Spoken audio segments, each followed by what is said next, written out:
simply replace all x in f with g of x. So what are we going to do? Right. So we have f circle g of x is equals to f of g of x. And then we just simply have f circle g of x is equals to f.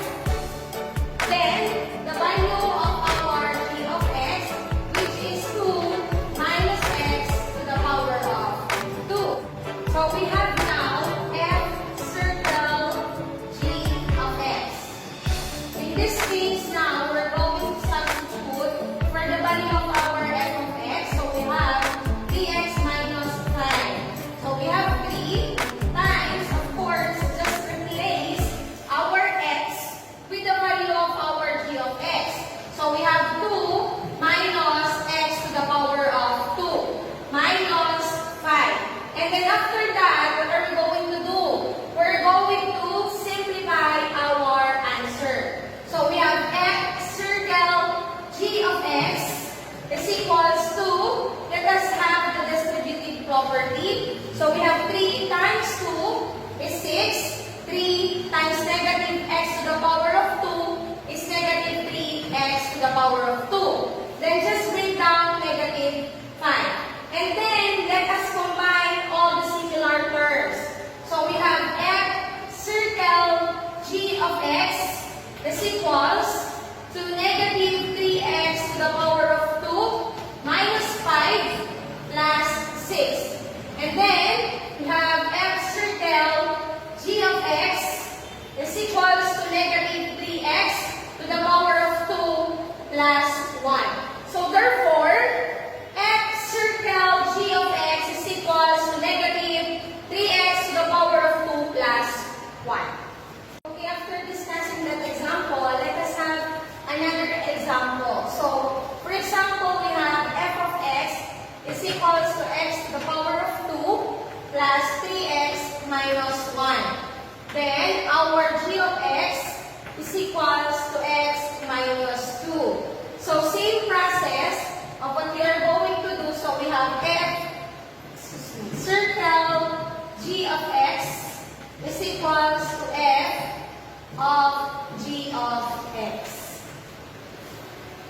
So, now we have f circle g of x is equals to f. Then, let us have the value of our g of x, which is x minus 2.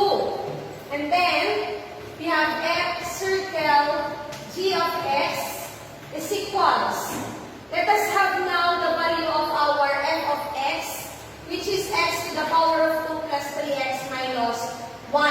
And then, let us replace the value of our g of x. So, we have now x minus 2 quantity to the power of 2 plus 3 times, again, the value of our g of x, which is x minus 2 minus 1. And then after that, we're going to simplify our answer. So we have f circle g of x is equals.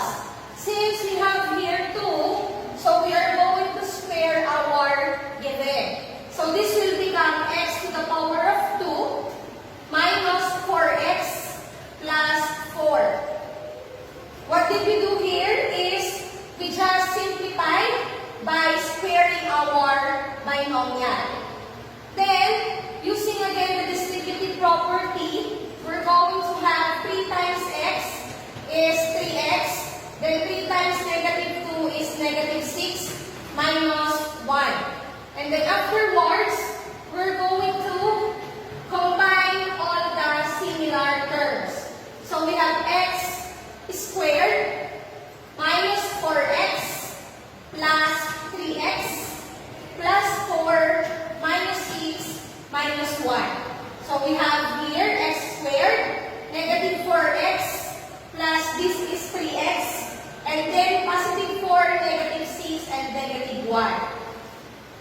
Then we have f circle g of x is equals to x squared, negative 4x plus 3x. If we're going to combine these,